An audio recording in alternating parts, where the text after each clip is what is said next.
If you are a parent who has two or more children and you are looking for ways for them to get along, to not fight so much, to solve their conflict peacefully without hitting, without hurting each other. So if that's you, on this podcast episode, I'm going to share with you the same system that I teach my clients of my private community, the Secure Parent Collective, on how to educate siblings to get along. This is part of a class that I'm doing in my private community coming up. So I wanted to bring that portion of this class to you. Okay, but before we start, I want to say hello. My name is Marcela Collier. I am your host of the Parenting with Understanding podcast, and I'm so glad that you are here. Before I move into this class, I want to tell you that there is a free class where I'm going to teach you how to break free from reactivity, how to break free from things that you don't want to have in your life. Maybe you grew up with yelling, maybe you grew up with smacking, and you don't want to get there, but you don't know how to break free from that.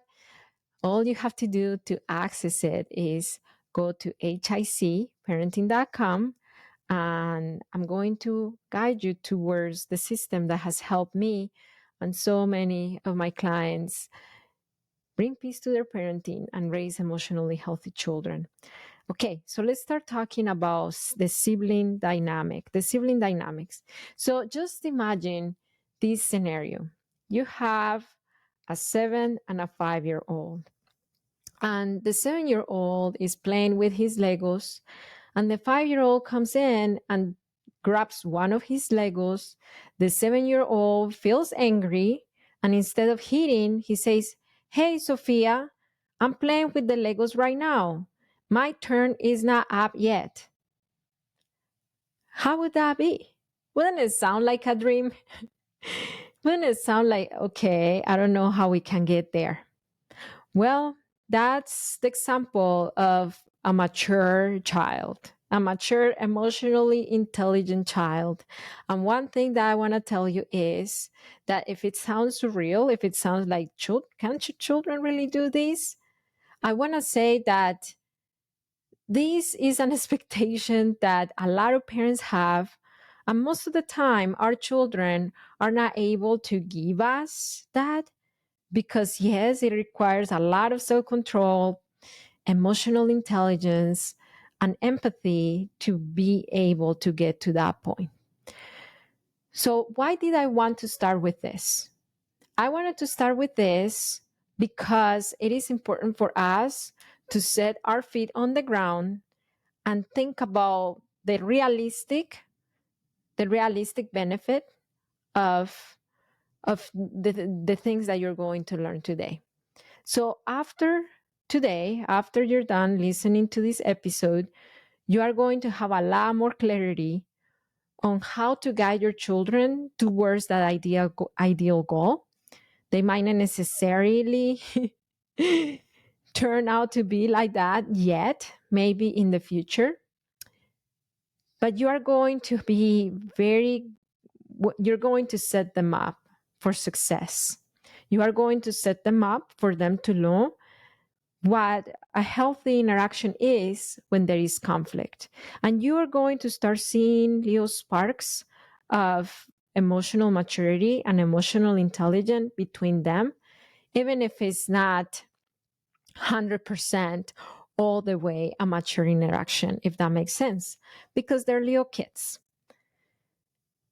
So that's the ideal of an emotional, intelligent child. But let's look at the other side of the spectrum.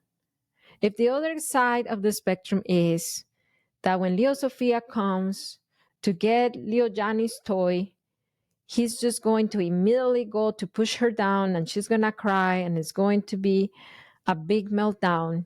You're not alone. That's very common and usual that parents deal with that.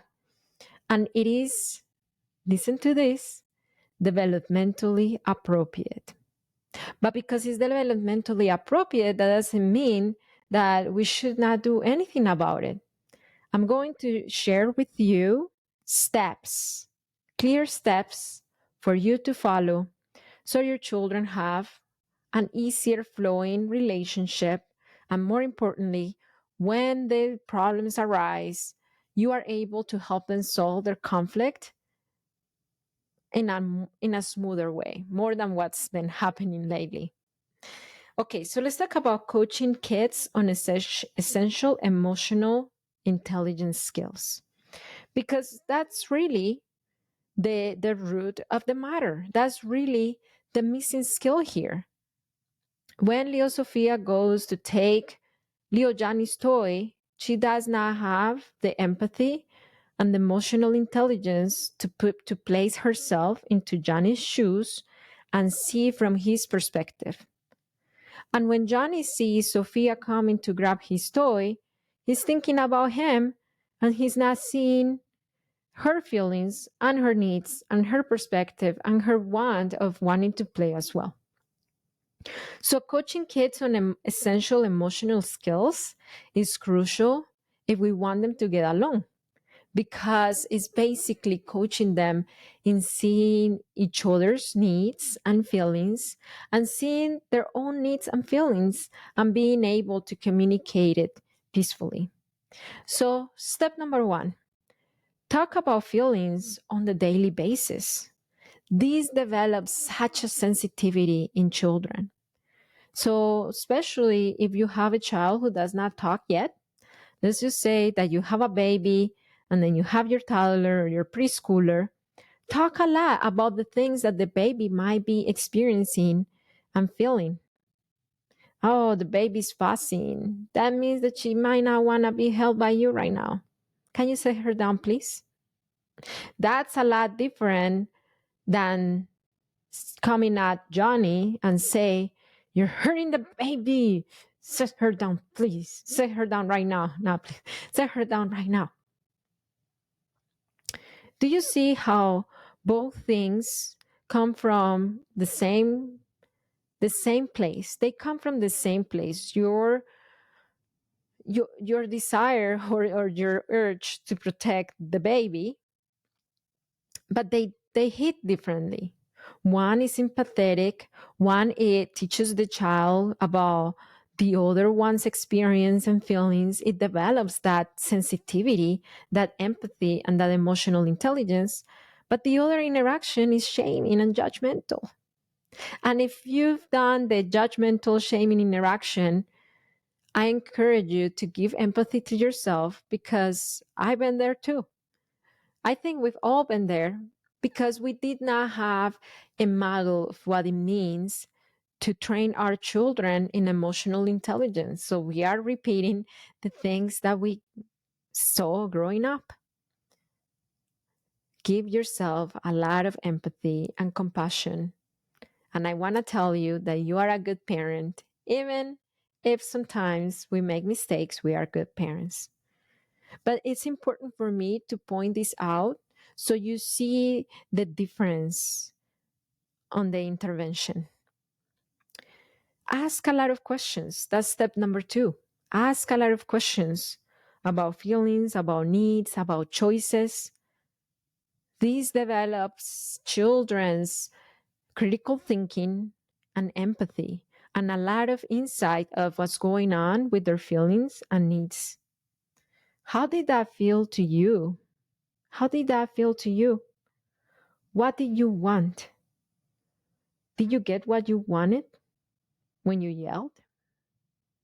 Did your brother get what he wanted? How do you think he felt when you took his toy? What do you think you might try next time to protect your play space while remaining safe? All those are great questions that develop that critical thinking, that empathy, that compassion, and that self awareness.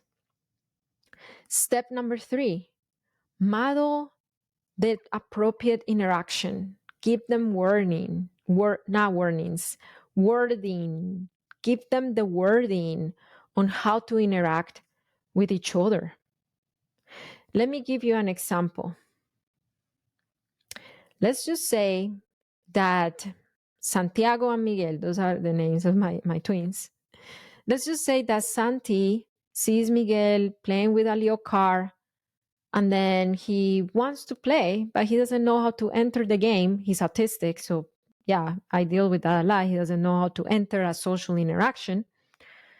And then he goes and pulls on Miguel's shirt. Miguel turned around, and then he went and tried to push him. This didn't really happen. It's just a hypothetical story that I'm telling you to teach you how to be our children's translator, how to give them that wording. So that's when I would come in and say something like, hey, Miguel, hold on. Tell Santi, instead of pushing him, tell Santi what you don't like. Say, I don't like what? And then have him say it. Hey, Santi, I don't like when you pull my shirt. Okay. Santi, what were you trying to do? Please tell Miguel. Is it that you wanted to play with him? Is it that he was on your way? What was it? Tell him without pulling his shirt. I just want to play with that toy. Okay. Tell him right now. Tell him, Miguel, can we play? You are their translator. You give them wording. And that way they will learn how to communicate with each other because they're going to replicate it the next day when they have the same interaction. That's how you are your children's translator. So let's just say that Santi says, hey, Miguel, can we play? And Miguel turns around because he's still kind of angry and he says, no. I said, Miguel, how can you tell him no in a kind way? And exactly what's the no? What is that no about? Tell him. I don't want to play with you right now. Okay, that sounds a lot calmer and more kind. You might say, hey, my children will just start hitting each other. If they escalate to that, then separate them. Allow them to calm down and then come back to being their translator to give them that wording. So hitting is not a sign that things are getting out of control, as a lot of us parents think. Hitting is just a sign of children's nervous system being very dysregulated and a lot dysregulated to use their words and to remain calmer. That's just the sign of that. But we attach a lot of meaning to children's hitting. This means I'm a bad parent. This means that I don't have control over them. This means that they're running the house. This means that we attach so much meaning about what our children's hitting each other mean to us as parents. But it's just a sign of they're dysregulated. So dysregulated that they're right now unable to use their words. So give them a time to calm down, to feel a lot safer, and then bring them back together and continue with conflict resolution school, because that's what it really is. You are their emotional coach. And not just that, you are their relationship coach. And as the relationship coach, you don't leave ends loose. Once they're calmed down, don't move on with the next thing, bring them back together and work on the conflict resolution skills. If there is conflict about competing needs or wants, let's just say that today is Miguel's birthday, and he has all his new presents. He just unwrapped them, and they're all there. And Santi just came right in to try to play with a toy that Miguel hasn't even opened yet, and Miguel got really upset.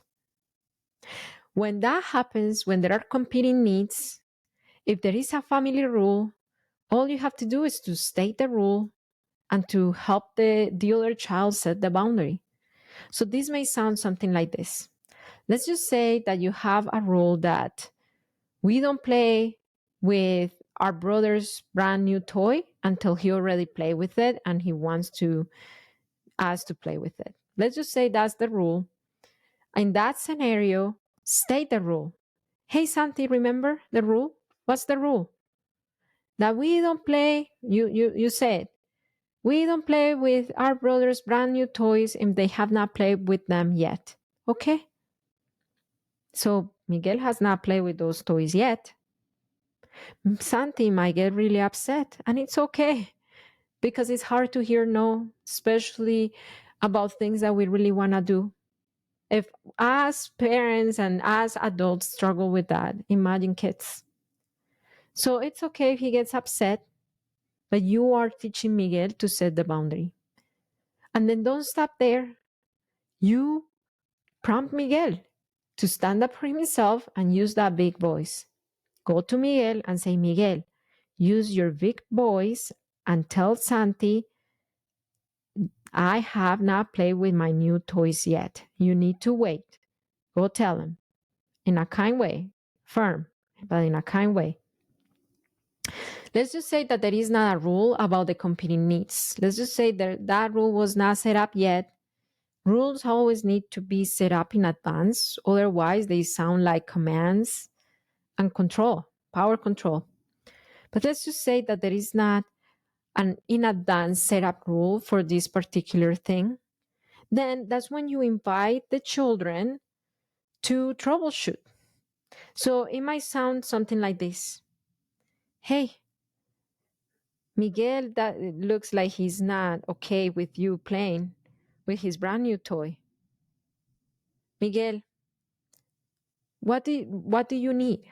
I want to play with my brand new toy. Okay. You know, Santi, Miguel is setting a boundary there. He's telling you you can play with his toy after he plays with his toy. And the process goes the same way.